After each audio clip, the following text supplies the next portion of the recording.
भारत के पहले chief of defence staff और पूर्व सेना प्रमुख जनरल बिपिन रावत का एक हेलीकॉप्टर दुर्घटना में निधन हो गया।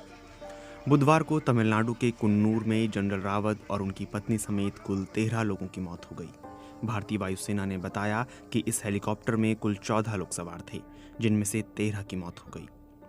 जनरल बिपिन रावत को 31 दिसंबर 2019 को देश का सीडीएस नियुक्त किया गया था और इसके अगले दिन उन्होंने कार्यभार संभाला। बतौर सीडीएस जनरल रावत की जिम्मेदारियों में भारतीय सेना के विभिन्न अंगों में तालमेल और सैन्य आधुनिकीकरण जैसी महत्वपूर्ण जिम्मेदारियां शामिल थीं। जनरल रावत इससे पहले भारतीय सेना के प्रमुख रह चुके थे। वे 31 दिसंबर 2016 से 1 जनवरी 2017 तक भारत के 26वें सेना प्रमुख रहे। जनरल रावत का जन्म 16 मार्च 1958 को उत्तराखंड के पौड़ी गढ़वाल में एक सैन्य परिवार में हुआ। उनके पिता सेना में लेफ्टिनेंट जनरल रहे। भारतीय सेना की वेबसाइट पर दी गई जानकारी के अनुसार जनरल रावत 1978 में सेना में शामिल हुए थे। शिमला के सेंट एडवर्ड्स स्कूल से पढ़ाई के बाद उन्होंने खड़कवासला के नेशनल डिफेंस एकेडमी में सैन्य प्रशिक्षण लिया था। देहरादून की इंडियन मिलिट्री एकेडमी से ट्रेनिंग के बाद वे 11वीं गोरखा राइफल्स टुकड़ी की 5वीं बटालियन में सेकंड लेफ्टिनेंट बनाए गए। गोरखा ब्रिगेड से सेना के सर्वोच्च पद पर पहुंचने वाले वो चौथे अफसर थे।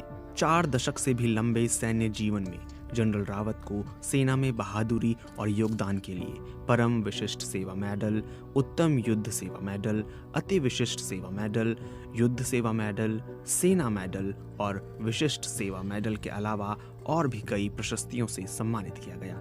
रिपोर्टों के मुताबिक साल 2015 में म्यांमार में घुसकर NSCN के चरमपंथियों के खिलाफ भारतीय सेना की कार्रवाई के लिए भी उन्हें सराहा गया।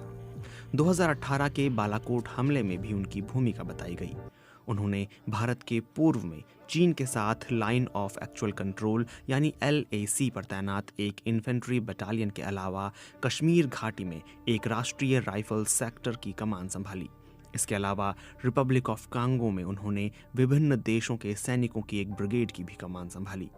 जनरल रावत भारत के उत्तर पूर्वी राज्यों में कोर कमांडर भी रहे।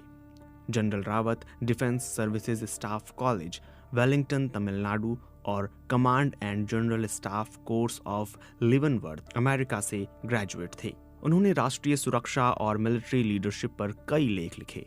उनके पास मैनेजमेंट और कंप्यूटर स्टडीज के डिप्लोमा थे। मेरठ के चौधरी चरण सिंह विश्वविद्यालय ने उन्हें मिलिट्री मीडिया स्ट्रेटेजिक स्टडीज में उनके शोध के लिए डॉक्टर ऑफ फिलॉसफी से भी सम्मानित किया।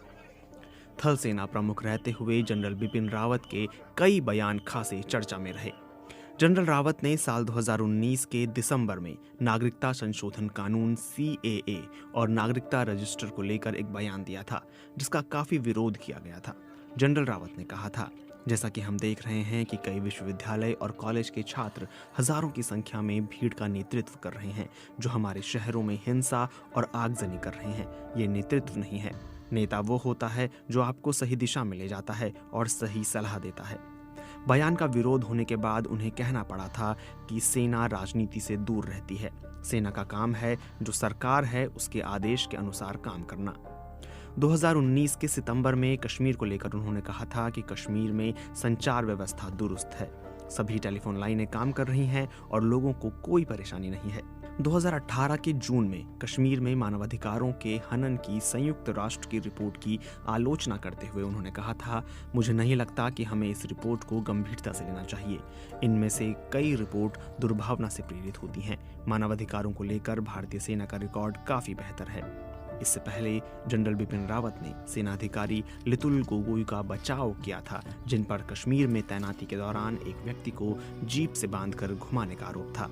ये तस्वीरें सामने आने पर सोशल मीडिया में काफी आलोचना हुई थी।